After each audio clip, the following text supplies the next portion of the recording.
Merci Madame la Présidente, merci à l'ensemble des orateurs pour cette deuxième salve d'audition. Alors, je ne vais pas reprendre ou réexpliquer les considérations qui sont les nôtres et donc celles de mon groupe à l'égard de ce projet d'accord.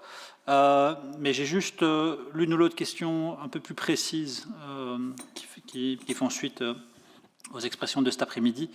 La première concerne l'agriculture. Donc on sait que le risque de voir déferler de la viande bovine en provenance des pays du Mercosur est quand même assez important, et le fait de libéraliser les quotas et les tarifs va probablement encore augmenter ce risque. Mais pensez-vous qu'il soit possible de chiffrer précisément et d'évaluer l'ampleur de ce risque ? Et on a entendu la semaine dernière, pour la première salle d'audition des représentants du secteur agricole, pour qui les choses sont très claires. Ça va détruire une partie de leur marché.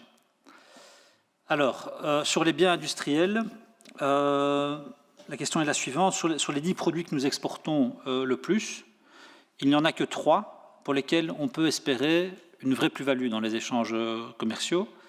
Et l'accord n'aurait donc qu'un impact très faible en termes de rentrée économique, même de balance commerciale d'une certaine manière. Alors c'est un raisonnement théorique, mais là aussi, est-ce qu'il est prévu d'évaluer précisément les risques pour ces secteurs ? Et puis alors, rappeler, pour terminer, et puis alors je devrais m'absenter quelques instants pour aller dans une autre commission, puis je reviendrai écouter vos réponses. Sur le chapitre développement durable, on sait qu'il n'est pas contraignant et que c'est un problème qui a été souligné par presque tout le monde. Il n'y a pas non plus de mécanisme contraignant de règlement des différends. Monsieur en a parlé tout à l'heure, je pense. Et donc, évidemment, pour nous, c'est un enjeu majeur, c'est un obstacle majeur, puisqu'il ne permet pas du coup de garantir le respect de normes sociales et environnementales élevées de manière suffisamment forte et sanctionnable, ce qui est forcément essentiel si on veut que ça fonctionne. Voilà.